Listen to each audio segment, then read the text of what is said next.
Mission નવ ભારત ગુજરાત દ્વારા રાજ્યના 34 જિલ્લા મહાનગરોમાં 20 નવા પ્રભારીઓની નિમણૂક રાષ્ટ્રહિતના ધ્યેય સાથે પ્રદેશ અધ્યક્ષ ભાનુભાઈ મેરે દ્વારા સંગઠન લક્ષી માળખું જાહેર કરાયું। કાર્યક્રમમાં ભારે ઉત્સાહ।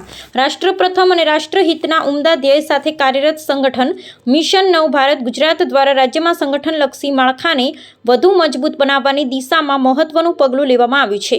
ગુજરાત પ્રદેશ અધ્યક્ષ શ્રી ભાનુભાઈ મેર દ્વારા સંગઠનના વિવિધ જિલ્લાઓ અને મહાનગરો માટે 20 નવનિયુક્ત પ્રભારીઓની નામની સત્તાવાર જાહેરાત કરવામાં આવી છે। વિવિધ વિસ્તારોમાં જવાબદારીની વહેંચણી જાહેર કરાયેલ યાદી મુજબ રાજ્યના મુખ્ય શહેરો અને ગ્રામ્ય વિસ્તારોને આવરી લેતા પ્રભારીઓની નિમણૂક કરાઈ છે, જેમાં અમદાવાદ માટે ધવલભાઈ ધુલે, વડોદરા સુરત માટે જીણાભાઈ સરકાર અને મહેસાણા માટે બળદેવભાઈ પ્રજાપતિની વરણી કરવામાં આવી છે।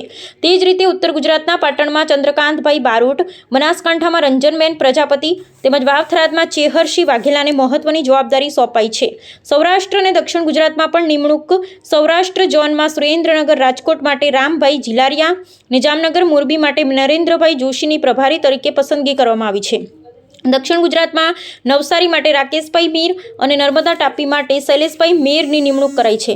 સંગઠનને ભૌગોલિક સમતુલા જાળવી તેમના તમામ વિસ્તારોના પ્રતિનિધિઓને સ્થાન આપ્યું છે। સંગઠન મજબૂત કરવાનો નિર્ધાર। આ નિમણૂકો અંગે માહિતી આપતા પ્રદેશ અધ્યક્ષ ભાનુભાઈ મેરે જણાવ્યું હતું કે નવા નિમાયેલા તમામ હોદ્દેદારોના સંગઠનની વિચારધારાને છેવાડાના માનવી સુધી પહોંચાડાશે અને આગામી સમયમાં સામાજિક તથા રાષ્ટ્રહિતના કાર્યોને વેગ અપાશે।